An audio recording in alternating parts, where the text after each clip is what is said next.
Olá, muito bom dia, seja muito bem-vindo, ou boa tarde, ou boa noite, nunca nos esqueçamos disso. Seja muito bem-vindo ao segundo episódio do AlphaCast.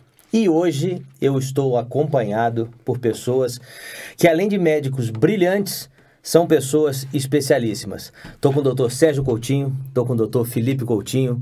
São duas gerações de pediatras, pessoas especialíssimas. Inclusive, Dr. Sérgio Coutinho tem um canal no YouTube. E nesse canal do YouTube a gente fala sobre as doenças mais comuns e como a gente vai prevenir as doenças. Lembre-se sempre, gente, que quando a gente fala de pediatria, é muito melhor prevenir do que precisar remediar, até porque remediar não é curar, né? Sem dúvida. Não é isso? Então, hoje nós vamos começar o nosso assunto.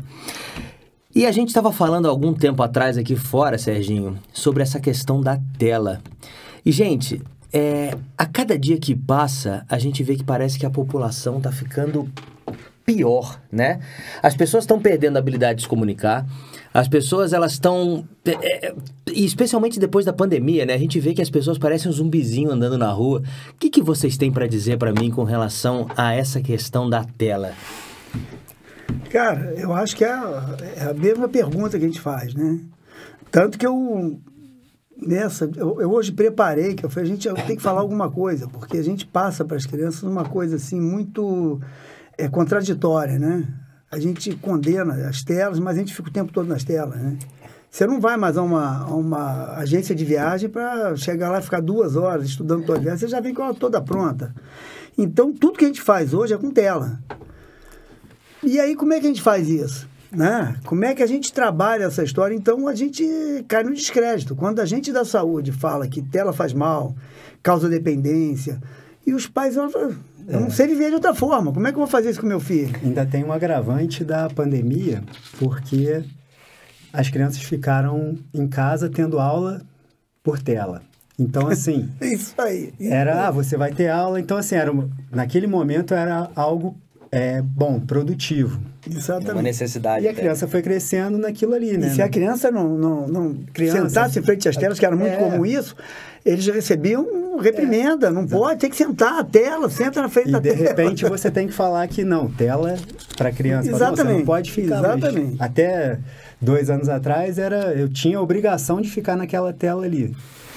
E aí entra na questão que é o mais difícil, eu acho, para o ser humano hoje em dia, é adequar o uso, né? Para tudo, né? Seja para tela, para o cigarro, para o álcool. O conseguir controlar o impulso das coisas. Sim. E a tela, hoje em dia, é mais uma questão como essa, né? Exatamente. E até interessante, porque a gente falava aqui fora, que é uma coisa necessária, a gente precisa, né? Precisa, todo mundo precisa. Só que a partir do momento que uma pessoa está num cômodo, a outra pessoa está no outro, dentro da mesma casa, e aí você precisa passar uma mensagem ao invés de ir até o outro cômodo e falar com a pessoa, começa a ficar meio complicado, né? Completamente complicado. Porque aí a gente está, de fato, perdendo uma habilidade. E aí isso vai ter desdobramento pro futuro, né? Sim. Porque daí é um cara que quando ele tiver que fazer uma decisão numa empresa, vai conseguir fazer uma decisão numa empresa, vai conseguir tomar uma decisão. Quando ele for um funcionário e tiver 4 pessoas falando com ele ao mesmo tempo, ele vai conseguir ter uma resposta rápida? Não consegue. Hoje você não conversa mais com as pessoas, né? O telefone não existe.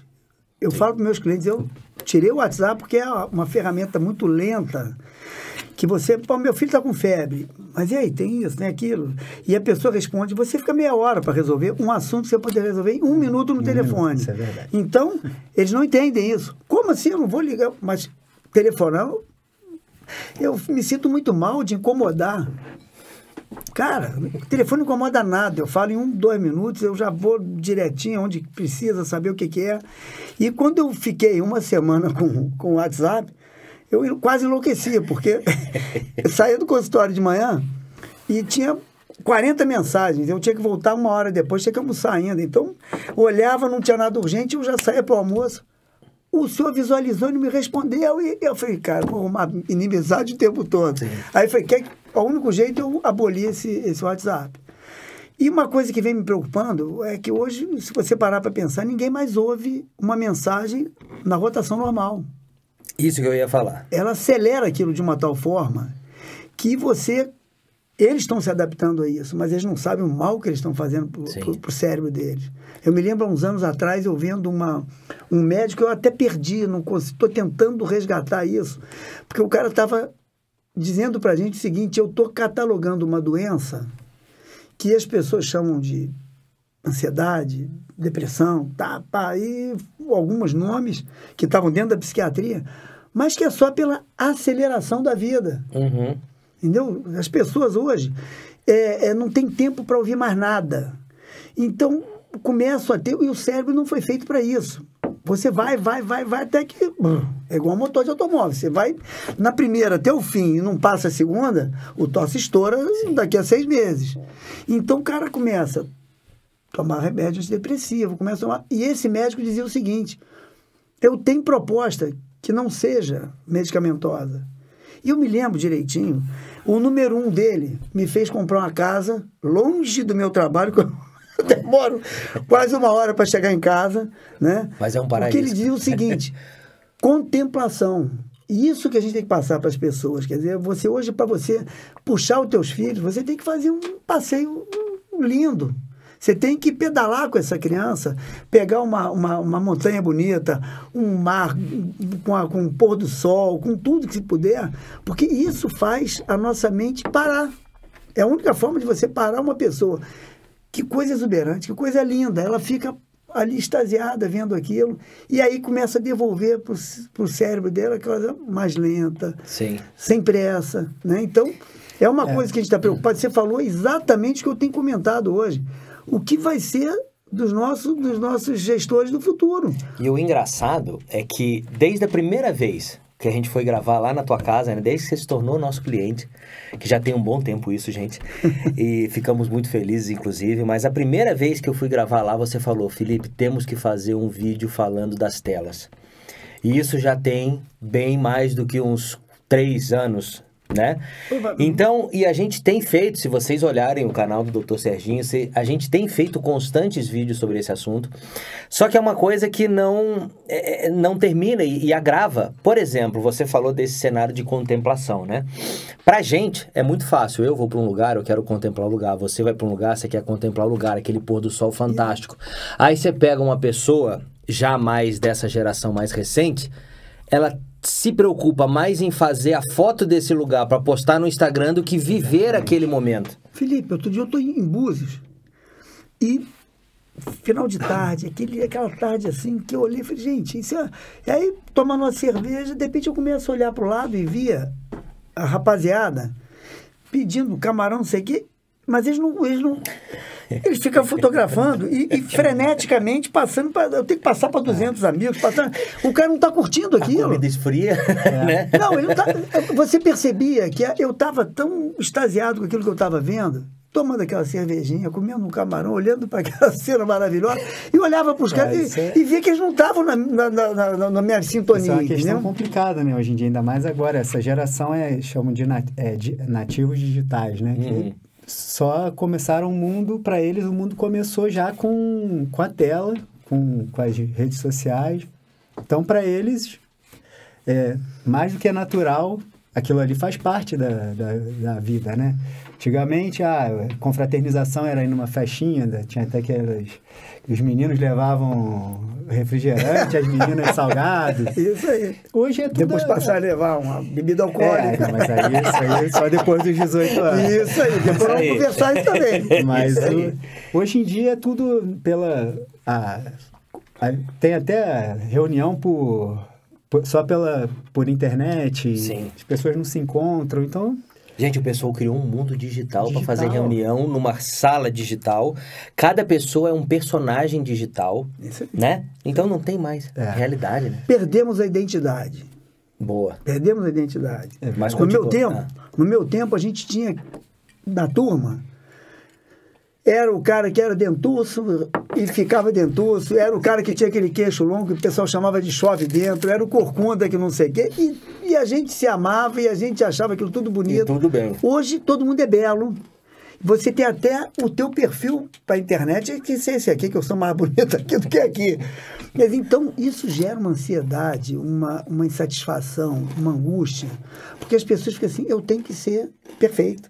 Isso não existe. Isso é um gatilho contínuo, né? Porque na minha adolescência, por exemplo, eu colocava a minha popularidade à prova numa festinha que eu ia lá chamar a menina para dançar.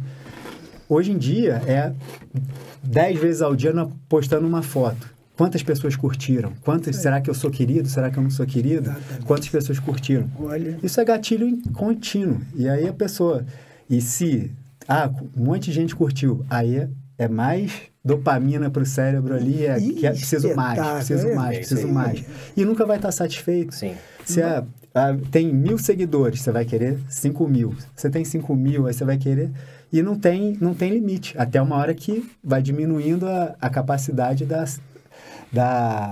saciedade da dopamina, né? Você vai cada vez precisando de mais e aquilo não vai te dando o mesmo prazer de antes. Eu li uma matéria acho que eu estava passando, não lembro qual site que eu estava, mas aí a matéria dizia o seguinte, uma família dos Estados Unidos estava processando o Mark Zuckerberg e a sua companhia, Facebook, ou Meta, né? Porque o filho deles de 12 anos postava fotos e ele não recebia 12 likes por foto e isso contribuiu para a ansiedade e depressão dele. Então eles estavam processando a rede social porque o menino não tinha a quantidade de like que ele achava que era necessário para ele ter uma vida feliz. Gente, isso para mim foi um absurdo em tantas instâncias diferentes que eu falei, gente... Felipe, isso aí que a gente que lida com Estou formado há 45 anos, fiz 45 anos de formado mês passado. Então, a mudança é uma coisa assim tão impressionante, né? Que eu estava rindo outro dia, conversando com meu colega de turma. Falei, o que a gente usa na nossa prática hoje do que a gente aprendeu lá atrás? Nada. O mundo mudou completamente. Mas é uma coisa assustadora que a gente não sabe aonde a gente vai parar com isso. Porque é aquilo que a gente estava comentando aqui, quer dizer, essa necessidade de ser aceito, essa necessidade de mostrar o lado melhor que existe, quando na realidade a vida é para quem consegue entender suas deficiências, que não existe perfeição nesse mundo. Só na internet, só na tela que existe a perfeição. Isso aí que você trouxe é uma questão também, o pai processando, que eu acho que eu vejo muito hoje em dia, que é a terceirização das coisas. Ninguém tem culpa de mais nada. O filho não tá frustrado porque não recebeu 12 likes, a culpa é do Facebook, é do Zuckerberg, mas, cara, você olhar por que você tá tendo aquilo, que a gente estava falando mais cedo, né? Meu estômago é ruim, eu preciso... É mais fácil o quê? Se entupir de remédio do que mudar a alimentação, que vai dar trabalho, mudar a alimentação, mudar os hábitos. Isso não é fácil, né? É mais fácil ir lá na farmácia, comprar um remédio, e aí você ainda terceiriza, que se não estiver melhorando, quem é culpado? É o médico, que, como ele passou o remédio, não melhorou. Mas ele falou, tem que tomar o omeprazol, o alonzoprazol, qualquer um que seja, né, desses. Mas você tem que fazer uma dieta, não é? E hoje em dia as pessoas querem como se fosse uma varinha mágica. Sim. Vai melhorar. Você falou lá fora, inclusive, de uma palavra que, para mim, é a palavra que resume os dias atuais. Você falou de imediatismo. Imediatismo, né? é isso. Assustador. E é assustador. Agora, eu tenho uma curiosidade para vocês. Porque, assim, vocês dois atuando como pediatras, Serginho atuando em Petrópolis, Felipe atuando em Bom Jardim, né? Agora, me diz uma coisa. Os pais, eles chegam com o filho. Qual é a porcentagem do pai que é o pai especialista em Google que já chega para vocês achando que já sabe qual que é o problema do filho? Não fala, não. Isso é toda hora. Isso é toda hora. Toda hora. E o difícil é o seguinte, é a gente entender esse lado da história. E eu hoje estou ficando, assim, não digo especialista não, mas eu estou começando a entender, porque eu já peguei alguns, tinha um, coitado, que hoje está um espetáculo de um pai. Mas o cara já começou, quando o bebê nasceu, fiz a sala de parto, o cara cismou que o filho tinha um erro inato de metabolismo, que ele leu na internet, e o filho tinha isso, tinha aquilo, e o exame nem tinha chegado. O erro inato de metabolismo você faz para você detectar uma doença que não está agora, mas pode aparecer depois. Então você imagina a dificuldade que eu tinha para falar pro cara. Mas tem ou não tem, doutor? Isso é um exame que a gente faz para ver o que vai aparecer depois. Então, a criança ainda não tem. Aí eu peguei o cara um dia, sentei e falei que você quer enlouquecer a tua mulher, você quer acabar com o relacionamento com a tua filha, ou você vai acreditar no pediatra, cara. Esse exame é para ver coisa que vai aparecer depois. Essa criança não tem nada. Essa criança está maravilhosa. Hoje a menina está com 17 anos, espetáculo da menina, e ele enquadradinho.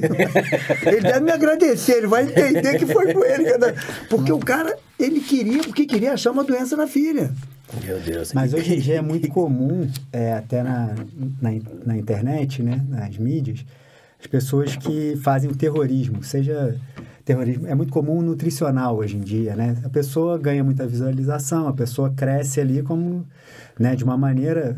Não pode, aí vai ter quem vai falar que não pode comer glúten de jeito nenhum, aí e aí as pessoas estão nesse terrorismo mesmo, vem aquilo ali, eu li que não pode, então aquilo ali serve para todo mundo, né? Ninguém pode comer glúten, não é assim, né? Não existe... Hoje demonizavam o ovo, demonizavam eu quase brigo nas carne. reuniões lá com meus vizinhos, que a gente tem as refeições, o pessoal vem do Rio compartilhado e tal. Porque a proteína do leite produz muco. Não. Criança precisa do cálcio, criança precisa da proteína. O intolerante não, o alérgico à proteína do leite é que faz produção de muco, faz asma. Mas isso é menos de 1% das pessoas que fazem asma são pela alergia ao leite. Isso até é um cuidado que a gente tem que ter hoje com esse tópico, porque assim... para não fazer o terrorismo da tela totalmente também. Exatamente. Porque, assim, vai ter que conviver de alguma forma. O adolescente hoje em dia... Veio para ficar. Exatamente. Tem que saber usar. Né? Antes dos 2 anos, de forma nenhuma, deixar a criança com a tela. Mas depois vai ter que se adequar ao mundo, até no mercado de trabalho. Hoje em dia, todo um chat GPT. Hoje em dia, tem que saber, um adolescente vai saber usar e vai saber... Uma coisa só, desculpa te cortar, mas uma coisa interessante que você puxou, você falou do até os 2 anos, né? E eu sei que existe uma questão com o córtex pré-frontal, se eu não me engano. Ixi, né? Maria, rapaz, isso aí, eu hoje estava, aqui, sinceramente. Ele gosta de... Não é isso, é porque eu falei, gente, o que eu vou falar? Eu já estamos 3 anos falando de tela, que isso faz mal, a gente não vê ninguém do nosso lado aqui colar com a gente. Quem que tem que colar? A gente está falando que está fazendo mal. Quem tem que entrar nisso é a educação, junto com a gente. Claro. Nós temos que normatizar esse troço. Pode ou não pode? Vamos pegar a tela, vamos trazer para dentro da escola para a gente entrar no museu, vai para o Louvre, vamos ver as obras de arte, vamos fazer pesquisa. Isso foi desenvolvido para pesquisa. E aí se transformou em TikTok, ensina suicídio, ensina... então é tal negócio. Fico até nervoso quando eu falo isso, Aí eu escrevi. Não, mas eu acho que até vale aqui, porque eu estava preocupado. Falei, gente, como é que você fala de tela? Eu estou falando há 3 anos, ninguém está nem aí porque eu estou falando. Aí eu vi um gancho aqui, que eu quero até não me perder nisso, que é a dependência, né? Então, aí se a gente me permite falar um pouco mais, a gente vai ficar o dia inteiro falando e não... Eu preciso hoje que os pais entendam algumas coisas, né? E a coisa mais importante hoje que eu quero que eles entendam é o seguinte: o que nos diferencia dos animais é o córtex pré-frontal. Esse córtex pré-frontal, as crianças nascem com ele completamente imaturo. E com o crescimento, a criança vai amadurecendo. E para vocês terem noção... Isso desenvolve completamente de 18 a 21 anos de idade. Então, vamos exemplificar para eles entenderem. Meu filho fez 18 anos. Foi lá, fez a prova de motorista, passou. Pai, presta o carro. Beleza, toma a chave. Agora, está sem gasolina. Se esse córtex pré-frontal não tiver desenvolvido, porque o cara que está desenvolvido, ele vai pensar o quê? Bom... Se o tanque está vazio, eu vou entrar na estrada, eu vou para tal festa, assim, quando eu voltar, o carro vai acabar a gasolina no meio da estrada, no escuro, sem posto de gasolina, é o terror. Então a primeira coisa que você faz correndo é ir no posto de gasolina, botar gasolina. O de 18 anos que não tem o desenvolvimento completo do córtex pré-frontal vai embora. E vai acontecer isso com ele. E vai ficar na estrada. Então eu estou falando com 18 anos. A gente abaixa um pouquinho. 15 anos. 15 anos. É muito comum o pai falar, gente, pelo amor de Deus, servir álcool para criança de 15 anos de idade. Quanto tempo que eu falo isso aqui? Já fiz umas 20, vou repetir isso aqui. Então, não, mas meu filho, eu confio no meu filho. Não pode confiar, cara. Você não tem hoje como medir se o córtex pré-frontal dele está maduro ou não. Porque até coloquei aqui, ó.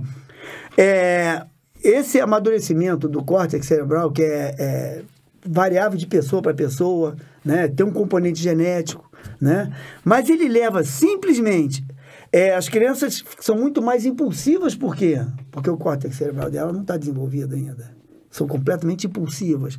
E mais, elas não têm noção, nenhuma noção das consequências de seus atos. Quanto mais nova, menos consequência tem. Aí os caras falam, pô, meu filho fez uma besteira com 12 anos de idade, cara, quer bater no filho, deixa de castigo 6 meses. Castigo de 6 meses não funciona para ninguém, cara. Não funciona para ninguém. A gente está aqui para tutelar essa turma. Então, se você faz uma festa e põe álcool em criança de 15 anos, com certeza vai ter um que vai entrar em coma alcoólico. Não tem noção. Está ali, nunca tive aquilo, eu vou beber até morrer. Entendeu? Então, isso é uma coisa interessante que a gente... Aí você abaixa um pouco mais. Eu estou falando de 18 e falei de 15 anos. Agora você imagina as crianças pequenas. O Maslow tem um trabalho antiquíssimo de Maslow, que era muito interessante, que era o seguinte: botava a criança numa salinha, dava uma tarefa para ela, aí vinha o adulto e falava assim, aqui, botei um chocolatezinho aqui para você, mas aqui, eu vou voltar daqui a 15 minutos para ver a tua tarefa, você não come não, que você vai ganhar 2. Ah, beleza. Então esse trabalho antigo, todo mundo fala, trabalho de Maslow, não sei o quê. Ela saía, quando voltava não tinha chocolate nunca. E a criança que tinha chocolate ali ainda, fala, pô, esse é diferente. Esse é a genética dele, que a gente falou, é a atuação genética e tal. Esse é a genética dele, é diferente, o cara vai ter mais maturidade, né? Então, isso é que eu venho conversando com as pessoas, quer dizer, a gente tem que entender anatomia. Nossos filhos não são esses delinquentes que a gente está colocando e agride, eles são imaturos. Precisam da gente. Antigamente a gente precisava dos pais, hoje eles não precisam. Hoje tem Google. Eu antigamente eu queria saber de alguma coisa. Pai, como é que é isso? Mãe, como é que é isso? Pô, meu filho, pá. Aí eu, admirava aquilo, queria conversar com eles. Hoje eles não querem conversa. Porque os pais são umas bestas, sabe porcaria nenhuma. Eu vou entrar aqui no Google. Mas é isso. O Google. Mas é isso. E antigamente, quantas vezes você até, às vezes, não sabia, você dava uma enrolada, inventava. O pai dava uma enrolada e o filho Você também não podia ser completamente idiota como a gente se acha. Então, pô, pelo amor de Deus, se eu falar todo dia que eu não sei, eu perco. Eu nunca fui aquele pai herói que quer, porque tem gente que quer. E eu falo para eles assim, gente, a gente não vai conseguir nunca ser o pai herói. A gente tem que mostrar os nossos defeitos, que o cara vai ver que o mundo é imperfeito. É uma coisa que a gente tem que fazer. Só que a gente está meio relegado a segundo plano também, que pai hoje não sabe mais nada, que o Google resolve, né? Então, isso é uma das grandes preocupações que eu tenho. Por quê? Quando a gente fala dessa imaturidade do córtex pré-frontal, quando a gente falou do trabalho de Maslow, você imagina uma criança pequenininha. E hoje eu vejo no consultório, eles definem quais as viagens. Teve uma vez que o cara estava indo pela 8ª vez para Disney. Mas por que isso? Fulano só quer ir para Disney, não quer ir para outro lugar, com 12 anos. 8 vezes. E o tonto é quem, né? E o cara não sei, pode até ser muito rico, mas eu não imaginava que fosse. Eu falei, cara, mas pelo amor de Deus, né? Uma criança definir que tem que ir para Disney todo ano, quer dizer, você tem que assumir esse timão aí, cara. Se esse moleque resolve fazer uma faculdade, por exemplo, como esse aqui fez medicina, hoje custa uns 14, 15 mil reais por mês. Você vai gastar essas viagens todas e depois falar pro filho, eu quero fazer medicina. Faz pública que eu não tenho como te pagar. O cara fica, coitadinho, sofrendo o tempo todo fazendo. Então, assim, essa coisa até que eu escrevi, botei umas uns tópicos aqui para não esquecer, que eu acho que isso é fundamental, né? Que a gente falou dessa história do amadurecimento e tal. As pessoas estão esquecendo o seguinte: não é recriminar filho o tempo todo.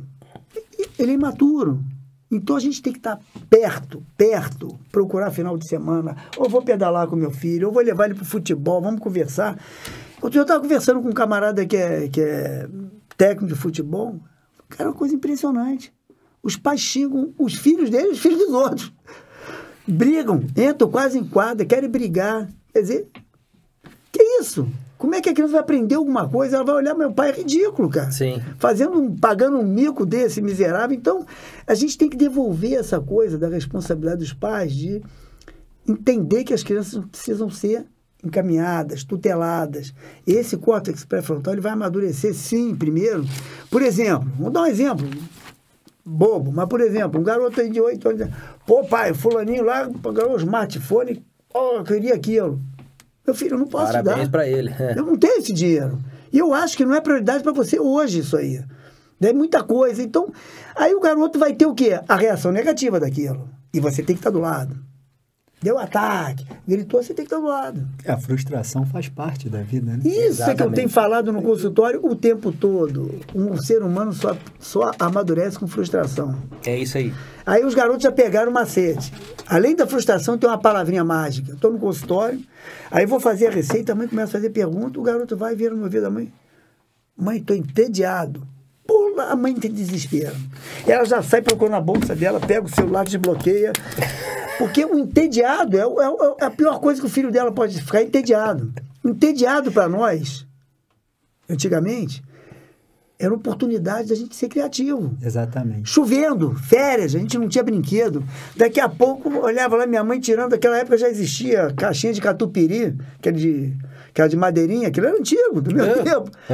Chovendo, não tinha nada para fazer. O quê?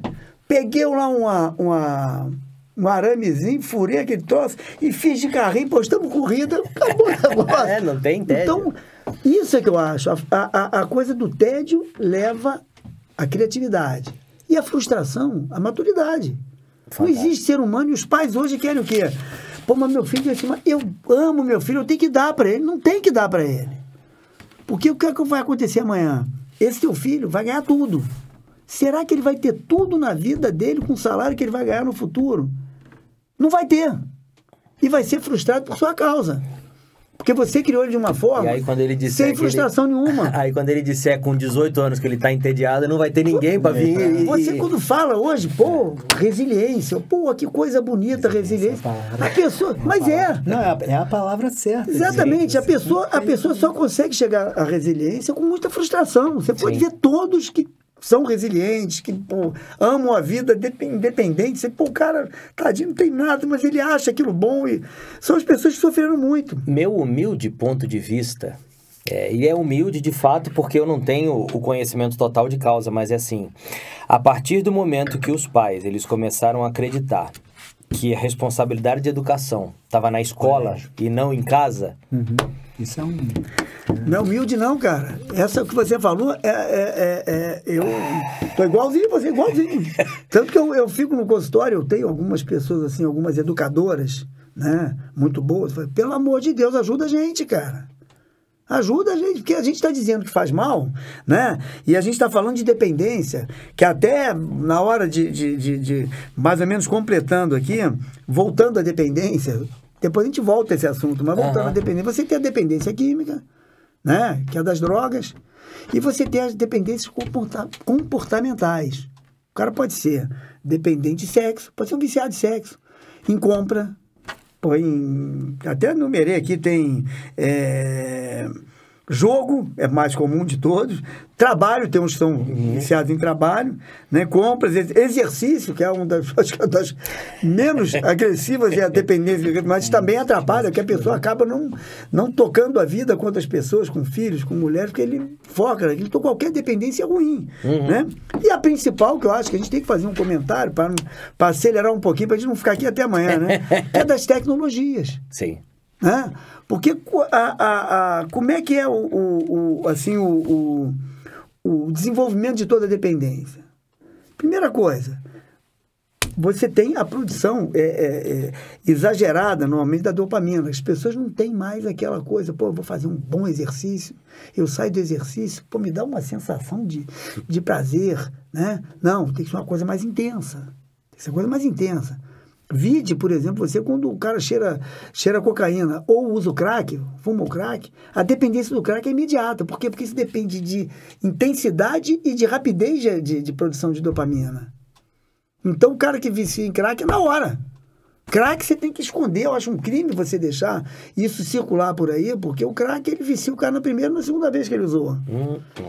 E o pior de tudo, né? Que a gente fala, repete, córtex pré-frontal. Gente, vamos modular a cabeça dessas crianças, vamos ajudar nossos pequenininhos. É educar, vamos ficar do lado deles, meu filho. Tudo bem, não é castigar, botar o cara sentado 6 meses sem... Pô, amanhã o cara não sabe mais nem o que é 6 meses.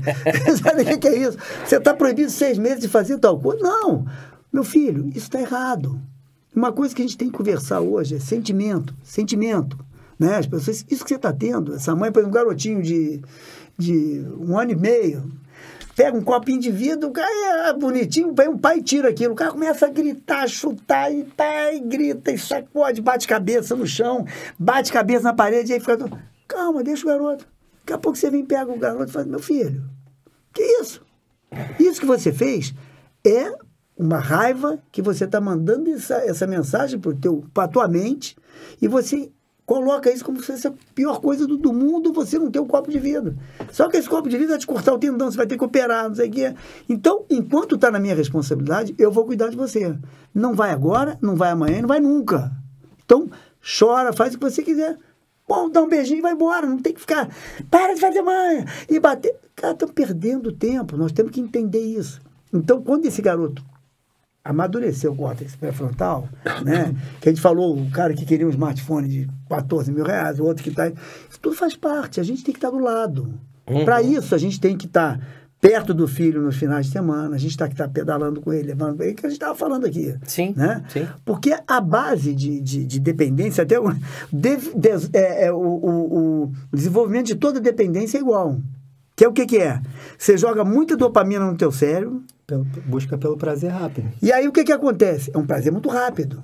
Aí você produz muito receptor de dopamina. Só que se você produzir muito, a tua capacidade de produzir muito receptor cai. Aí o que acontece? Precisa de um estímulo de novo. O cara vai precisar de muito Mais estímulo. pra Aí eu boto aqui. Exatamente, a necessidade de usar cada vez mais e ao mesmo tempo tendo cada vez menos prazer. Até que você chega ao ponto de usar só para evitar a síndrome de abstinência. Ou seja, você não está tendo mais nada, mas a síndrome de abstinência te incomoda tanto que você continua fazendo. Só para não entrar. Então isso é uma coisa tão séria, que por isso que, entende, que a gente vem com essas porcariazinhas aqui de 1912, né? Aí você, pô, mas o que chega aqui? É a dependência. Sim. Nós estamos caminhando... Hoje você vê o seguinte... Já há uns anos se estuda com o desenvolvimento todo das imagens e vira o seguinte, o córtex pré-frontal de um deficiado em cocaína é diferente do que não é. E a gente está ficando apavorado porque estão vendo que as crianças viciadas em jogos, uma coisa inocente para muita gente, estão ficando parecido com aquela alteração que teve no córtex pré-frontal da cocaína. Caramba! Será que essas crianças... Porque é uma coisa que a gente vê muito em vício, quem tem vício vai ter vício. Sim. Se você tem vício ao álcool, você parou de beber, mas você vai viciar em jogo. Aí, pô, de repente, saiu daquilo, você vai...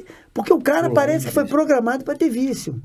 Entendeu? Por isso que a gente traz essas chatices, às vezes escreve, lê, entendeu? Para a gente incentivar isso aí, porque é muito complicado a gente ver a coisa acontecendo. Até, Felipe, eu trouxe...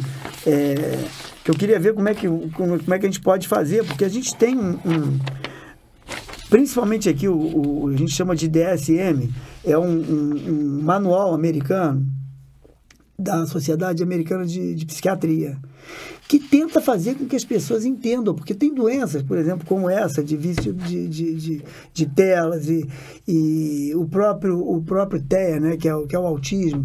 Quer dizer, você não tem marcador para dizer, o cara tem isso, faz o exame lá, deu positivo. Não, é observação, é clínica. né? Então, eu fiz aqui, por exemplo, critérios diagnósticos de Goodman para dependência comportamental. Queria depois que você passar, não sei se tem como deixar isso para o pessoal. São Gente, 3 coisinhas. Já vou dizer, esses papéis que ele trouxe têm informações muito interessantes, né? E são informações, na realidade, não só interessantes, são primordiais para que as pessoas possam, assim, né? Não é para a gente entender, porque a gente fala, mas a gente tem que entender um pai e uma mãe. Será que meu filho está viciado em tela? Uhum. O cara não vem almoçar, o cara fica trancado no quarto. O cara, a gente chama, ele adorava jogar futebol, ele largou o futebol. Ele, entendeu? Vai abandonando tudo e a pessoa não se tocou ainda. Então, isso é um critério que você começa a perceber isso. Aí eu coloco envolvimento por mais vezes e por tempo maior que o pretendido. Tentativa mal sucedida de reduzir o controle. Sinais de alerta, aumento progressivo na frequência e intensidade do uso, abandono de atividades não relacionadas, prejuízo nas relações interpessoais. Você só vai conseguir mudar um comportamento a partir do momento que você enxerga como um hábito ruim. Até chegar esse aqui, eu botei aqui sintomas disfóricos quando afastado das tecnologias. Isso é só aquelas raivas que o cara quer bater na mãe, quer bater no pai. O cara já está lá na frente. Com certeza. Então, é uma forma que eu queria que, de repente... Eu vou deixar isso tudo na descrição do vídeo, tá, 3 gente? folhinhas aqui. Tá. Toma, bota lá pro pessoal vejam olhar. na descrição. Entendeu? Eu vou colocar tudo escritinho lá para vocês poderem seguir isso aí. Isso aí. Agora, uma coisa que eu achei interessante, eu vou fazer 2 comentários e um comentário desse assunto e já vou puxar o próximo assunto que você me trouxe uma coisa interessante aqui. Então, por exemplo, o comentário que eu quero fazer. Se os pais eles não tomam esse cuidado, esses dias, de novo, também eu vi um vídeo nos Estados Unidos e parece que lá é o centro onde as coisas começam a dar errado, né?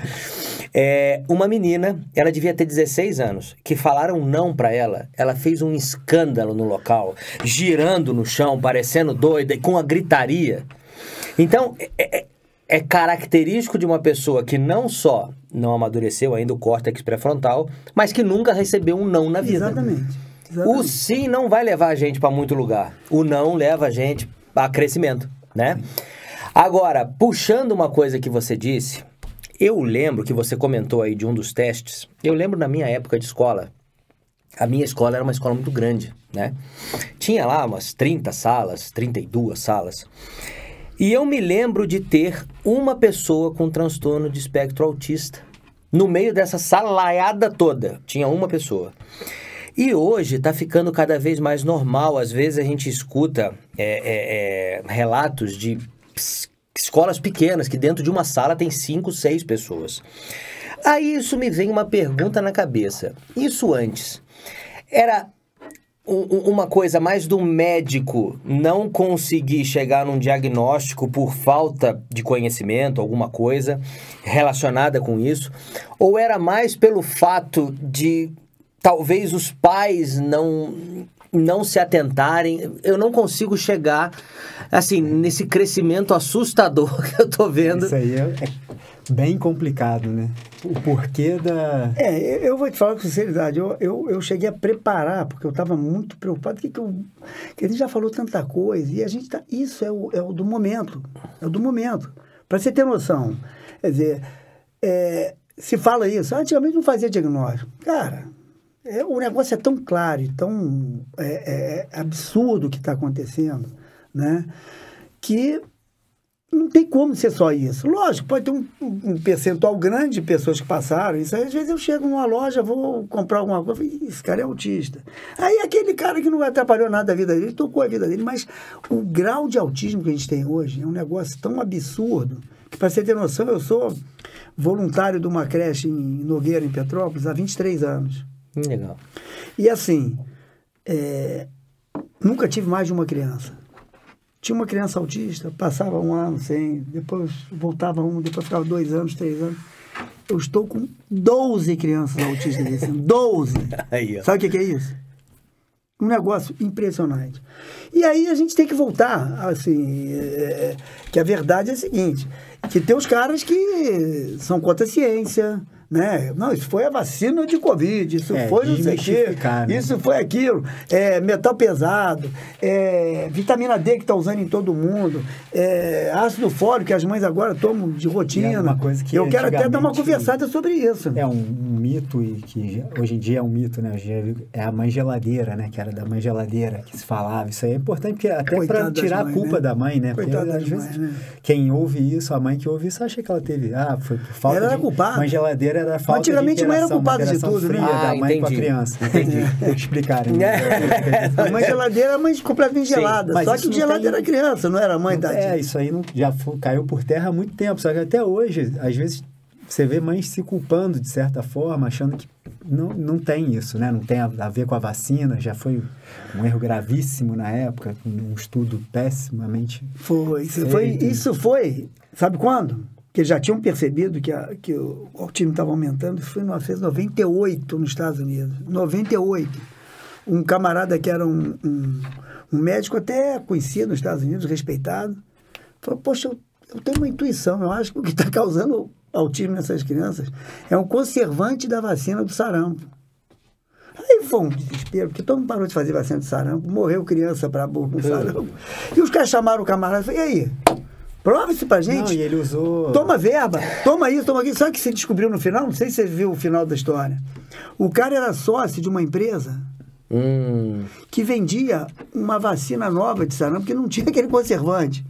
Foi caçado o diploma do cara. Lógico. Então essa história foi em 1998. Ele usou mas um e hoje? Estatístico totalmente errado. Você sabe que eu fui crucificado. Depois que o estrago está feito, né? Eu fui crucificado, não é revanchismo, não, mas é para as pessoas entenderem a responsabilidade de cada um.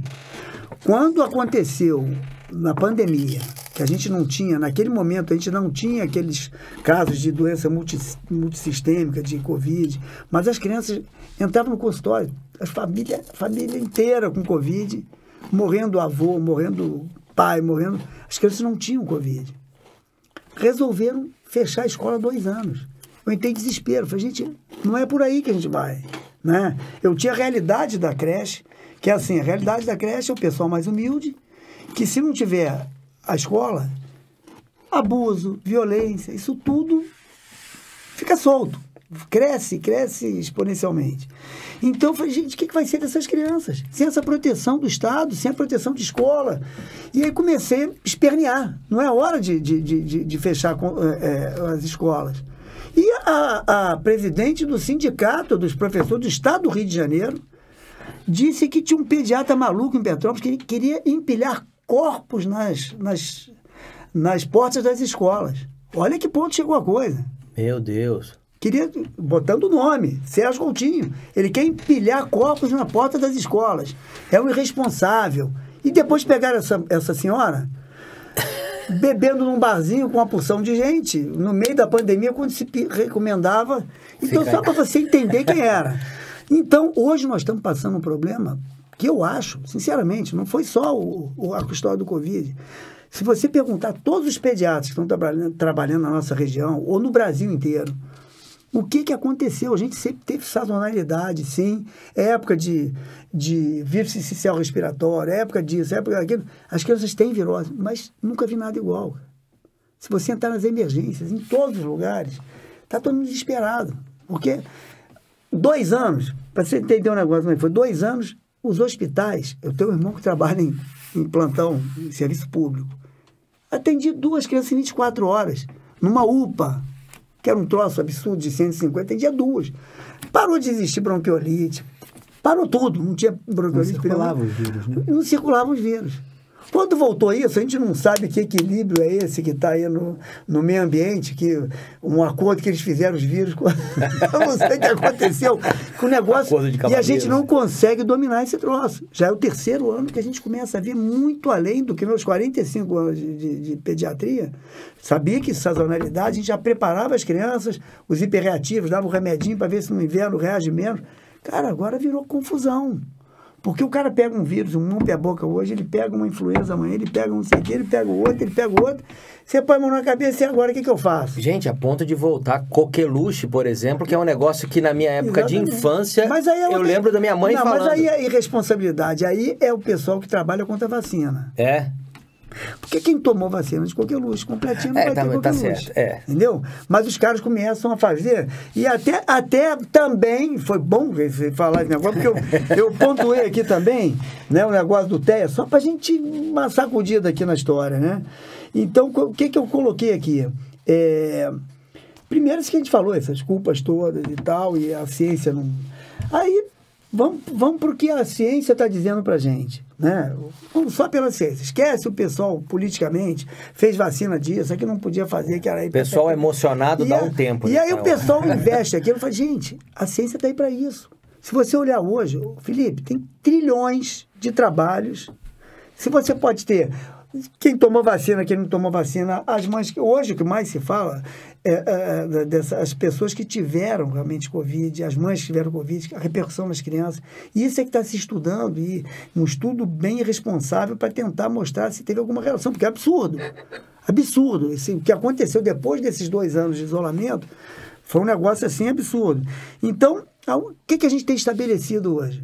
Primeiro, a causa genética está mais do que estabelecida, né? Então, a gente tem realmente uma genética. Tem vários fatores. Primeiro, prematuridade. Felipe sabe o que é isso. Ele já tem o quê? 18 anos de formado? É um pouquinho assim, eu tenho 45. Não, né?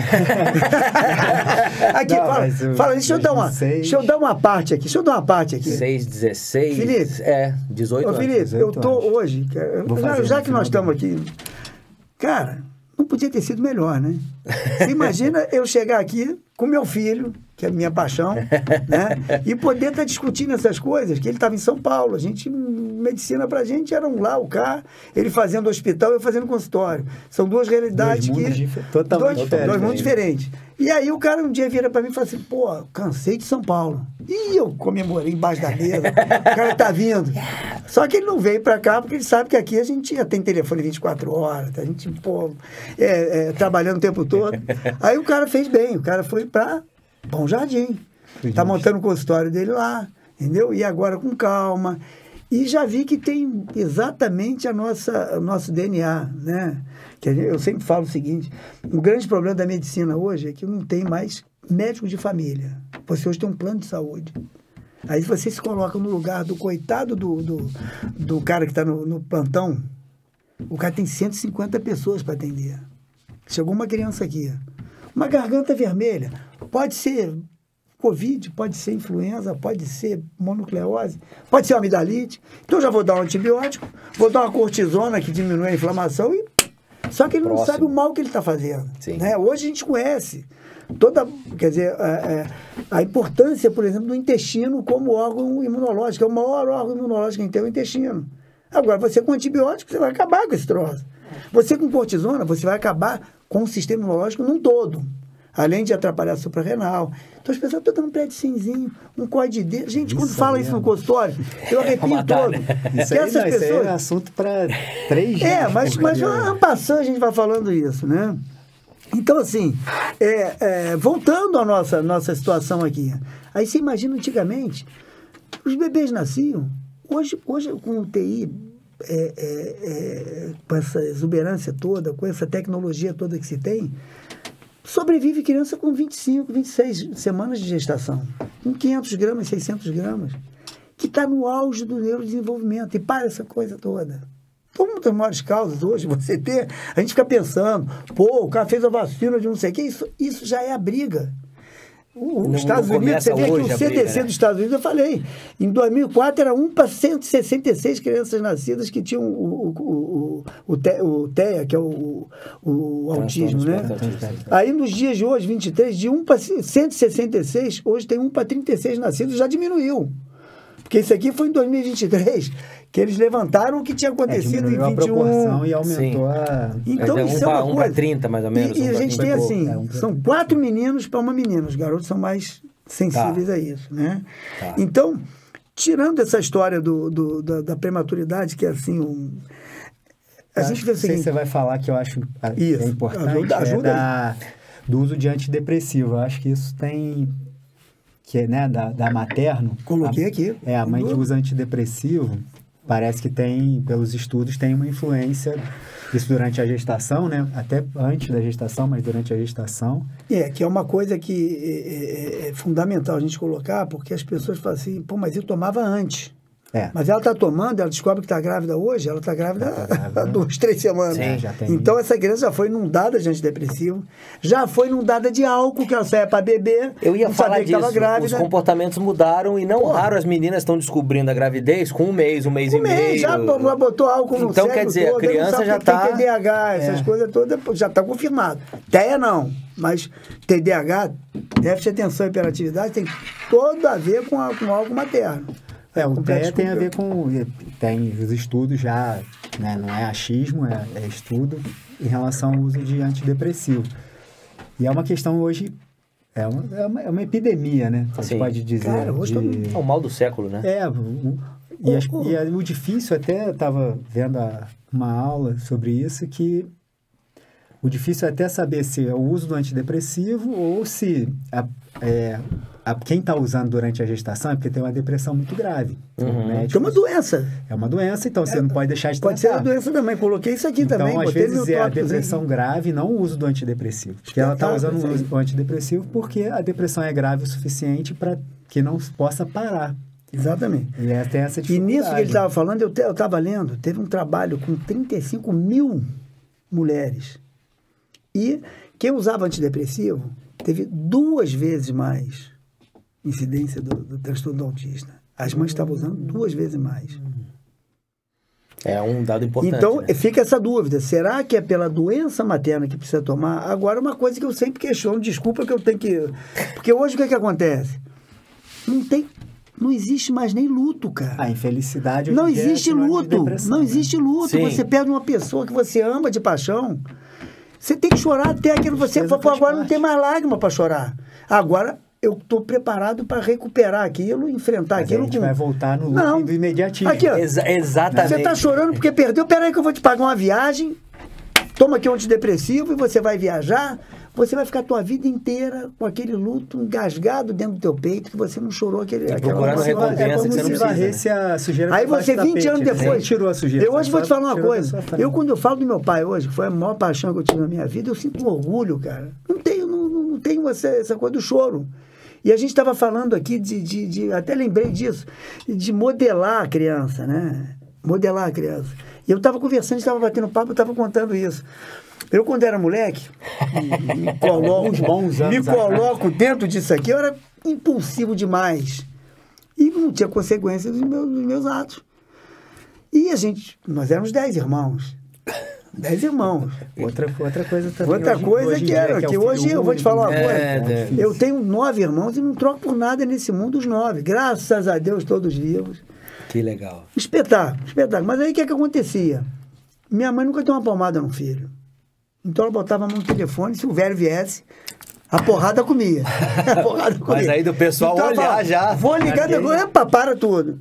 Um belo dia, meu irmão Adinho, para variar, né, que era o que eu tava mais, começou a implicar comigo, eu peguei uma pedra, que era quase um paralelepípedo, e joguei. Ele tirou a cabeça que passou um dedo. Igual a bala do trem. Por que eu tô falando isso? Porque isso me marcou muito a minha infância. E hoje, quando eu tô lendo essas coisas, me volta toda hora. Chegou de noite, o velho chegava, trabalhava igual um maluco, 10 filhos, pediatra. Ele chega tarde da noite, um irmão fala, o Sérgio hoje jogou uma paralelepípedo na cabeça do Adinho, quase que pegou. Ele tirou na hora. O velho me chama, aquele tempo, cara. Entra aqui, meu filho, vamos conversar.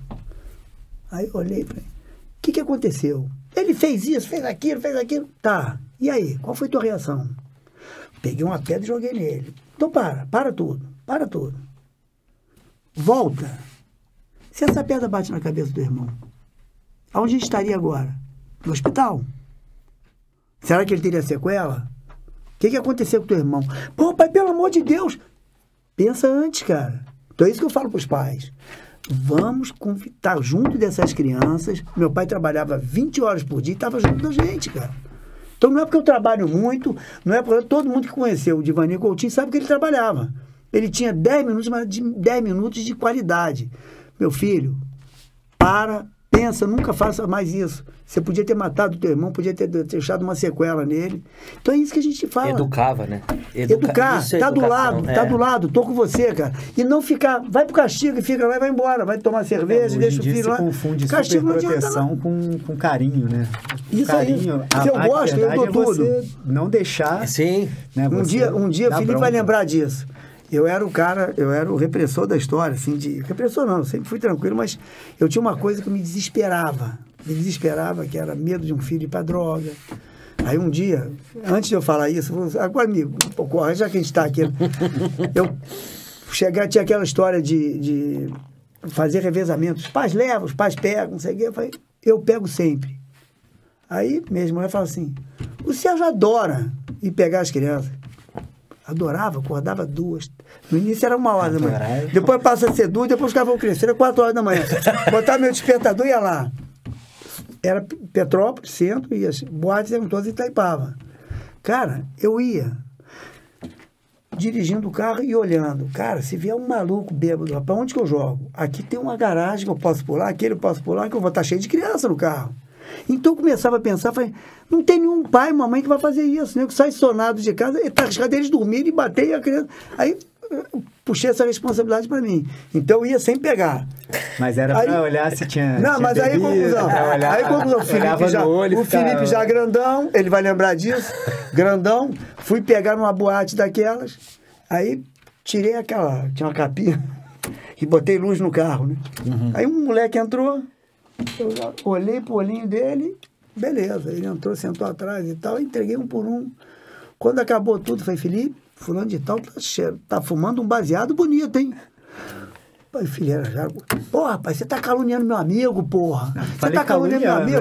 Pô, tá caluniando meu amigo, não sei o quê. Aí eu olhei pra ele e falei assim, pra arrebentar com o garoto, eu falei, ele tava em midríase. Que isso? É a pupila dilatada, só pode ser maconha, porra. Aí ele levou um susto, ficou quietinho. Passou as 2 semanas. Pô, pai, aquele garoto realmente tá fumando pra cacete. Conclusão, já mandei a mensagem, eu tô de olho em você, cara. Entendeu? Porque é isso que eu falo pros pais, não adianta que a gente confie em filho. Tá imaturo a porcaria do troço, não, você tem que estar do lado. Não adianta confiar. Você tem que andar do lado dele, você tem que pegar o cara. Meu filho, essa reação é normal, mas você pode melhorar, você pode isso, você pode aquilo. Você tem que estar com ele, não botar ele no castigo e virar as costas e sair. E a base da educação também é o exemplo, né? Não Sim. adianta só falar e não agir da forma correta, né? Isso é uma grande verdade. E eu te digo o seguinte, eu sempre falo para os pais, pô, tem que dar o exemplo. Eu vou fazer isso para dar o exemplo. Seja você. Seja você, porque não existe perfeição nesse mundo. Sim. E você vai virar pro filho, meu filho, me desculpa, eu tenho deficiência nisso, e tá aí, mas é assim que você tem que fazer e tal. Porque isso é que a gente tem que passar para eles. Porque antigamente também tinha a história do pai herói, né? Sim. Aí o cara chegava a 16 anos, olhava o pai, pô, teu pai é um... bosta. Porra, aí o cara caía por terra aquilo tudo. Então eu sempre fiz questão, chegava para eles. Fernando, então, que era estudiosésimo, e Fernando, era porcaria nisso, porcaria naquilo. E falava, Felipe, não, isso eu não acertava. Para tirar um pouco dessa pressão dos caras. De que, porra, né, tem que acertar. Quando eu falo, você não fazia isso, não? Não fazia, não consigo fazer isso. Sou ruim nisso. No mundo virtual, todo mundo é... Né, e daí eu vejo hoje. Hoje eu vejo que o que é? Até o mundo é coach. Até o perfil tem que ser o da direita e o da esquerda é feio. Então, eu sempre fiz questão com eles de dizer isso, cara, não entendo disso, vamos lá, tal, né?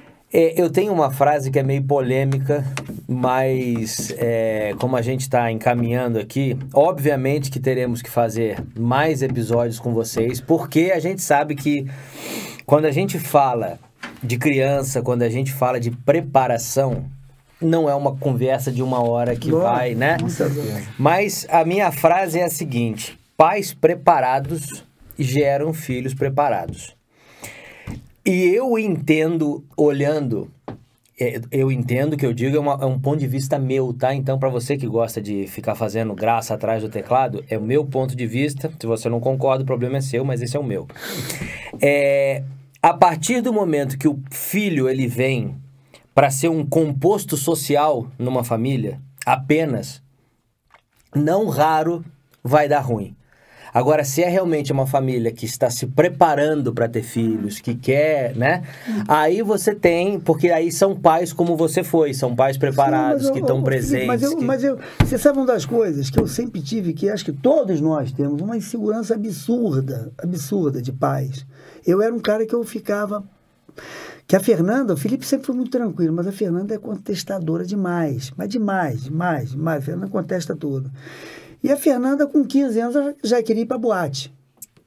Aí, pô, uma boate. Argumento pronto. Aí eu falei aqui, ó, é proibido, só vai aos 18 anos. Pô, mas todo mundo vai. Minha filha, eu não tenho que ir atrás dos outros, cara.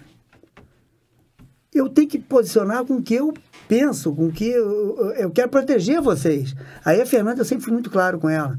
Eu falava, pô, fico com medo de o cara jogar uma boa noite Cinderela no teu copo, transar com você é uma menina de 15 anos, não sabe de coisa nenhuma. E fala, pô, pai, ela ficava irritada, pô, pai, você tá pegando pesado, aquele negócio todo. Então, eu sempre gostei dessa coisa assim, até um dia que eu virei para ele e falei assim, cara, eu não aguento mais essa minha pressão, que a verdade é assim, que é difícil pra cacete. Você proibir um filho. Uhum. Você, quando ama, você quer fazer o melhor para ele. E não é o melhor que eles querem naquele momento. Eles vão te xingar, meu pai isso, meu pai aquilo. Aí um dia eu virei pros dois, eu não aguentava mais aquela pressão dentro do peito. Falei aqui, ó, eu vou te falar uma coisa, eu tô... é difícil para mim. Aí me lembro direitinho. Virei para ela e falei, Fernanda, eu tô tentando acertar, cara. Eu tô tentando fazer o melhor para você. E eu, graças a Deus, eu tenho duas pessoas inteligentes. Eu podia ter uma criança com síndrome que não tivesse inteligência, eu ia ficar mais perdido ainda. Vocês vão me ajudar nisso. Se eu estiver me excedendo, você vai me ajudar. E você vai mostrar onde eu estou me excedendo. E aí, naquela época, bateu, rapaz, um negócio mais bacana da minha vida, que tudo acontece assim, né? Eu pego uma reportagem do Tony Blair. Tony Blair era o primeiro-ministro inglês, e imprensa britânica ligada a escândalo de família real, não sei o que, então era um prato cheio, né? Pegaram os moleques num pub, bebendo, 16 anos, tudo preso. Um cara vira e falou, aquele lá acho que é filho do Tony Blair, aí virou um negócio. Aí veio a reportagem que eu via. Os caras, pô, Tony Blair, aconteceu, teu filho estava num pub bebendo, não sei o que, e tem 200 caras, que lá, 200 mil, sei lá quantos que eram, manda todo mundo pro salão tal. Aí aparece a reportagem. Eu vendo aquilo, foi uma das coisas mais... Aquilo me esvaziou o peito. Eu falei, cara, eu não sou esse... O cara vira... Olha a responsabilidade do cara. O cara é o primeiro-ministro da Grã-Bretanha. Ele vira pros caras e quando ele entra na sala, todo mundo... Foto. E ele assim. Aquela calma dele. Aí o pessoal parou. Ele falou assim, gente, eu tô olhando aqui. Tem pais, tem mães. Então, só vou falar uma coisa para vocês. É mais fácil administrar a Grã-Bretanha do que ser pai. Então, eu peço que vocês respeitem a minha fraqueza de pai. Cara, guardou todo mundo suas máquinas. Foram embora. Ficou todo mundo quieto esperando, acabou a porcaria do negócio. É isso aí. Eles querem sensacionalismo, mas nós somos todos assim. E quando você passa para um filho uma fraqueza que você tem, você está ensinando ele. Sim. Meu filho, esse ensinamento é o que acontece com a gente. A gente aprende muito mais com os erros do que com os acertos. Então, a gente tem que falar para os filhos. Meu filho, pô, não isso, aquilo, como é que é? E vamos lá. Sim. Desculpa, eu errei. Eu nunca mais esqueço na minha vida. Meu sonho é falar esse troço. Quando eu lembro. Não, me emociono, mas eu tenho que falar porque a gente está numa. Essa história eu já ouvi algumas vezes. Essa história mesmo. Toda vez que eu falo, eu me emociono. Porque eu 10 filhos, minha mãe nunca deu uma palmada em ninguém, como eu falei. E aí. Para variar, tem um que era mais levado, porrada comendo em cima no segundo andar de casa. Minha mãe não aguentou, pegou o telefone e ligou pro velho. Ele largava o consultório com 10, 15 pessoas e vinha. Que respeito que ele tinha a mulher dele, eu nunca entendi isso. É um negócio, se fosse hoje, pô, se vira aí que eu tô aqui enrolado. Eu não iria. Ele largava tudo, o carro ficava na época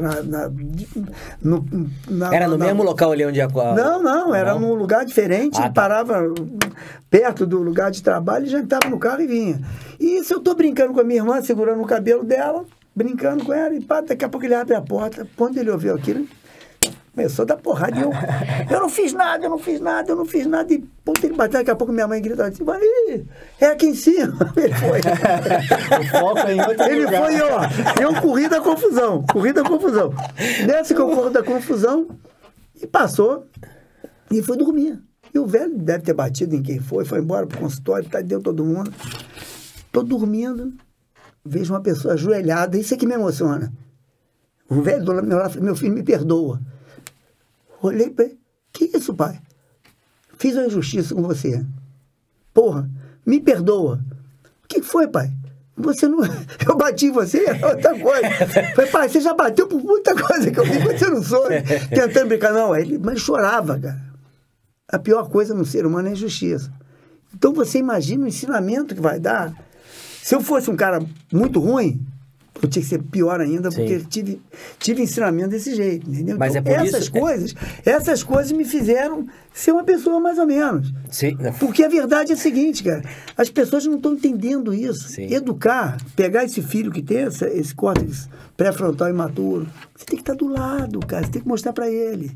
Eu errei sim, cara, vem cá, não cometa esse erro outra vez, e o córtex pré-frontal vai amadurecendo, entendeu? E é isso que é essa mensagem que eu quero passar para eles. Sim. Não existe nada pronto nessa vida, todos nós vamos errar. Agora vamos estar do lado das crianças, vamos procurar o lazer com essas crianças, vamos procurar coisas que eles gostem, porque eles hoje não têm atrativo. O que os pais trazem para eles? Não trazem sabedoria que eles têm, né? Trazem só repreensão. Não, eu estou aqui do lado, eu vou pedalar com você, eu vou participar do teu futebol incentivando e não fazendo um papel de pagar mico naquilo. Sim. E é isso que a gente precisa. Sim. Isso que estão querendo e estão pedindo, pelo amor de Deus. Caminho para a própria criança se abrir. Sim. E contar as suas dificuldades. Porque se você tem uma imagem de a pessoa perfeita e o filho não vai querer se abrir para contar um defeito. É ruim, né? porque um problema, a pessoa acha que o cara é perfeito, exatamente. Fala, pô, eu sou um cara cheio de defeito, não vou falar, vou guardar meu defeito. E é por que é o isso que está acontecendo hoje. Sim. Porque só se mostra nas redes sociais o lado bom das pessoas. Sim. Hoje não tem mais o chove dentro, não tem mais o cocô, não tem mais porcaria nenhuma de coisa. E o cara é o mais bonito sempre. Mas é exatamente por isso que eu falo que exige preparo, que o pai preparado vai gerar filho preparado. Preparado não quer dizer que o cara tem tudo respondido na cabeça, mas até exige muito... ter, né? Não, É exatamente. acertar, cara. Exige É muito acertar. mais preparo você chegar pro teu filho e falar não sei, Sim. do que você tentar Cara, fazer mas- graça, entendeu? Mas você sabe o que acontecia antigamente? A coisa acontecia. A gente Sim. era garoto. Eu tive o Felipe com 26 anos. Hoje o cara se prepara para ter um filho e não acha tá que está preparado. Hoje eu tenho que estar com não sei quantos mil dólares para esse, vou ter 2 filhos. Cara, isso é o de menos. É, o preparo Criança financeiro não é o... Comida e escola, você vai botar aqui por 10, esse garoto vai ser um espetáculo se você tiver. Coisa não precisa. Estou achando que hoje educar é ter muito dinheiro. Se eu tiver um dinheiro, lógico, vai botar uma escola maravilhosa, na hora do vestibular ele vai levar vantagem. Esquece. Se ele não for o cara para ir para Harvard, para não sei o quê, vai ser um cara feliz. Vai ser um profissional digno, feliz da vida. Isso que a gente quer. Exatamente. Eu sempre brinco com ele, cara. Se você não fizesse medicina, se você resolver dançar balé, eu quero estar na primeira fila te aplaudindo. Só isso. Quero que você seja feliz, mais nada, mais nada. Tanto que ele hoje não faz nem consultório comigo. Aham. Escolheu o Bom Jardim, não escolheu Petrópolis. Tudo bem, mas de repente o dia que ele quiser, aquilo está aberto para ele. Entendeu? Exatamente. Agora, para a gente poder encaminhar para o nosso final, com a certeza de que vai ter um segundo episódio, eu queria saber uma coisa. Felipe, diz para o pessoal aqui nessa câmera, por favor, o endereço lá do teu consultório em Bom Jardim, para o pessoal poder te procurar. Lá em Bom Jardim é fácil, não precisa botar o endereço, né? Mas em Bom Jardim é Vital Med, que eu tô atendendo lá. Depois eu vou coloco no meu Instagram, todos. Tem Cordeiro também, eu coloco tudo direitinho. Legal. Aí eu vou deixar também, eu vou pedir para ele deixar escrito para mim, porque daí eu também coloco na descrição do vídeo, tá, gente? O local onde ele atende, os dias que ele atende. E Serginho, passa pro pessoal Aqui, também ó, o endereço aqui, ó, lá da... Só uma coisa que eu queria. Mas o que eu tava, pedindo ao papelada. Felipe para colocar, porque assim, Fica todo mundo, pô, o autismo, como é que faz diagnóstico? Isso faz diagnóstico, o pai faz o diagnóstico, a mãe faz diagnóstico, o professor faz diagnóstico, o médico quase não faz diagnóstico. O pediatra, então, porque chega uma criança nessa idade, gritando, chorando como todos eles choram, não tem como avaliar com sua parte. Né? Então, você tem que perguntar para a mãe, ele está olhando no olho? Ele é uma criança? Não, doutor, ele nem me vê, eu aponto lá a bola, ele está olhando para o outro lado. Né? Então, o que eu fiz? Eu coloquei aqui... para o Felipe botar para vocês, por exemplo, comportamentos repetitivos e interesses restritos. Dos 4 itens, tem que ter 2 para ter o autismo. Então vocês vão olhar isso com calma, ler isso com calma. Não é para fazer o diagnóstico, não, para levar para o médico e ver o que é. Que você que está observando. Exatamente, você colocou muito bem, porque aqui eu já vi.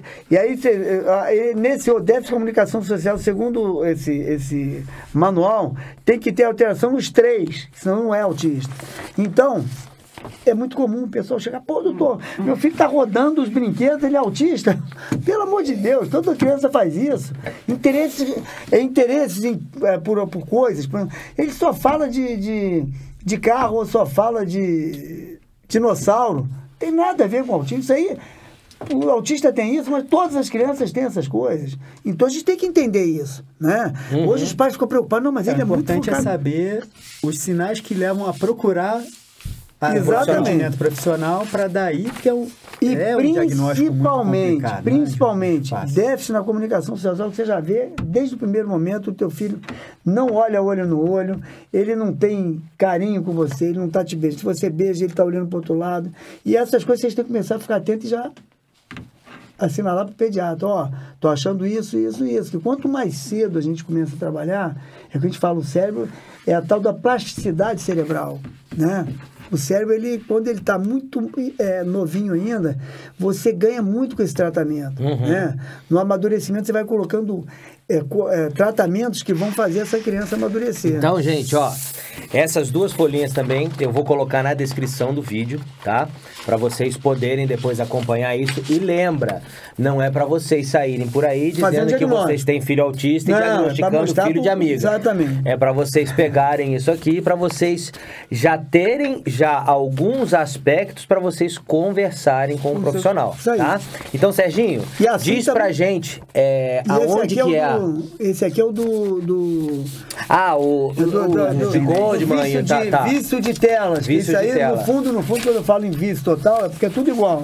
Entendeu? Também vai ficar na descrição, tá, gente? Então fala pra gente, Serginho, aonde que fica a clínica de Vani Coutinho, pra quem não teve oportunidade de procurar lá. Fica em Petrópolis, no centro de Petrópolis, centro histórico, na rua Monsenhor Bacelar 520. Aí, gente, Monsenhor Bacelar 520.